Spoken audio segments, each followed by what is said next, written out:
So hi everyone, hope you're doing really well. Welcome to this episode. You may remember, if you have been watching this channel at all, then at the turn of the year we released a video which we talked about our goals for 2022, and one of them was we'd like to do some work direct to vendor. And of course, in terms of doing a direct to vendor deal, you're going to need to find the funds to do it and also find the properties. Now we have actually managed to find another investor who's willing to lend us money for an assisted sale or a flip. So that's great news, and the challenge now is to go and try and find potential opportunities where someone might be willing to work with us. And I just thought I'd just walk you around some of the videos that I've taken of properties that are within our local area. You know, I'm not travelling miles and miles and miles away to find these. I've literally walked around the local area, and I just thought I'd share with you some of the properties that we're looking at and tell you why we're looking at them. And if you've got any hints or tips or suggestions about how to do this, then we welcome any sort of feedback you might have. So let's just stop here for this one then. This is a fairly large property. It's had an extension to the left at some point in the past, but it just looks tired. Now, you might need to be a bit more specific for that, like what makes it feel tired? What exactly is it? And I suppose it's a very large tree on the right-hand side. The front grounds don't look particularly cared for. Gravel looks like it's been there for a while. The leaves on the ground haven't been swept up or cleared. That fence, dividing fence, it might not be this person's property's fence or boundary. It might be the next door's, but if you look at next door's property, it looks really nice. So it just might be this person's responsibility. But also another thing is the ivy you can just see creeping along the underside of the windowsill. And again, most homeowners, if they sort of see ivy creeping around properties, they'll know how dangerous that is and how damaging it can be to mortar and to render, and they would tend to, in my experience, if they're on it, they'll be removing that as soon as possible. So the fact it's been left to grow. But also there's a handwritten note. I couldn't read what it said from the road. I guess it might be for a postie or people delivering circulars, but it's just sellotaped onto the front door, scrawled in rather poorly written handwriting. So it just sort of probably looks a bit tired. A very old alarm as well at the top there. And it's certainly one that's going to go on our tracking list. And as we keep going, you're going to see that I try to capture properties, and this is sort of hopefully a classic example, properties that are nearby, or in some cases like this one, either side, look really good. This one here just looks tired again, and the thing that really drew my attention to was the difference of windows. So someone's had a replacement windows, which are, again, a few years old now, but they didn't have the funds or the means or the inclination to replace the upstairs windows too. So that looks like a complete mismatch. It doesn't fall in line with the renovation, and also it's been left for a while, I would suggest. Again, although you can see there's a new fence that's been erected to the front of the property and to the right elevation. So someone obviously is doing something with it. I'm not sure the motive for that. And someone's had a go at trimming this hedge, but not particularly successfully, I wouldn't suggest. Again, the overall feel of that property looks tired, particularly exacerbated when you look at the property on the right, which has had a first floor extension down here, and at some point had an upper floor extension as well. And over to the left-hand side, this property looks nicely maintained and well kept, and this one in the property in the middle just looks a bit not as good. So there's potential opportunity here for us to add value disproportionate to the price it would need for the refurb. So it's on our list.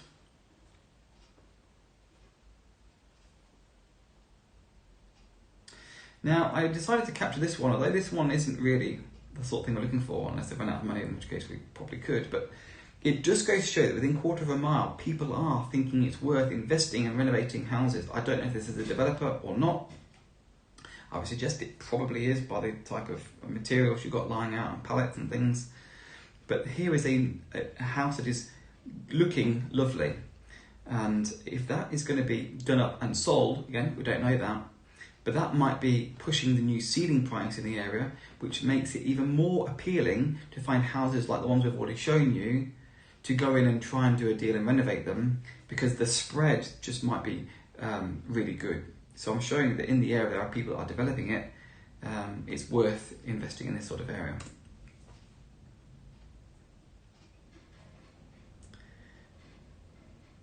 But this one is a bit of a wider shot, and what I'm trying to do is get the sense of the street, and I'll carry on in a second. But it's really this house here. The front porch and the front door just looks tired and old. Again, it's wooden. They're the ones at UPVC. There's no car on the drive. There's no windows or there's no curtains or blinds up. At one angle, you can actually see straight through this window, through what appears to be a window in the back. So obviously there's a door open, and you can see right through one of the rear windows. And it just looks unoccupied completely. The front room is empty if you cross over the street. And that's in direct contrast to properties on the right-hand side and the left-hand side, which are very well maintained. And it's really quite an affluent area. You know, not mega affluent, but it's certainly what you might call middle class. And here's a property that just looks very tired directly in comparison with the overall sense and feel of the property, including the paintwork around this render. It looks quite mossy. It's just, it needs renovating. Apart from that, it's a lovely street with lovely houses on it. And this one just really stands out as one that's not kept up in line with the others. And that's the same theme here. This is a lovely individually detached house with a beautifully newly painted windows and garage, a nicely maintained front wall, and then right sitting next to it, adjacent to it, is this rather tired-looking bungalow. The wall is really poor condition, you'll see shortly. There's broken panes in the garage door. I think actually the garage is actually broken itself because there's some form of plastic covered wood that seems to be against the door, so I'm guessing that the door is actually broken. Here's the broken window. The car also looks very tired and not well maintained. Here's the broken and damaged wall right at the front.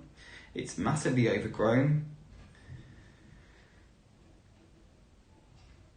Old trailer, and if you notice down the side of the property, you may not pick it up particularly well, but there's a load of rubbish that's just been gathered and collecting there in the rear of the garden. And because I know this area well, I know that these gardens are large and long and wide.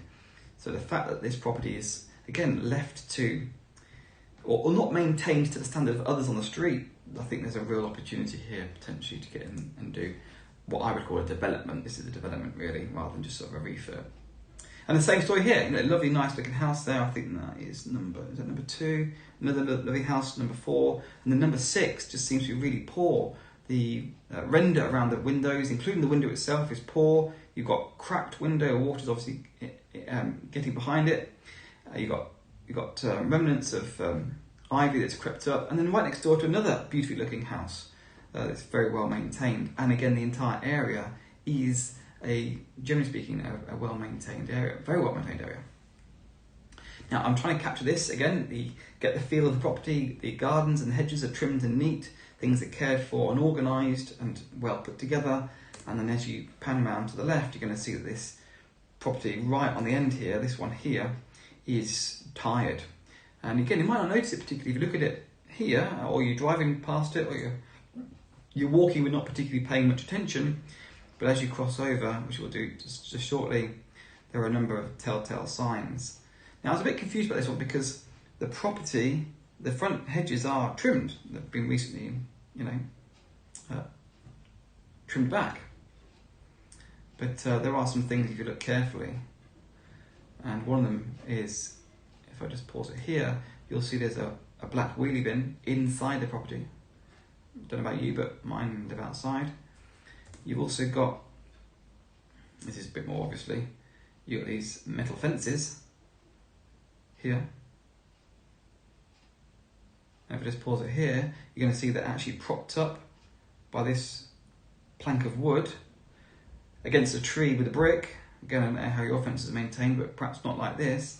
And you also maybe you wouldn't notice, but you can see on the video faintly that these windows here are boarded up. These are boarded up windows, and the garage looks like it's about to fall down.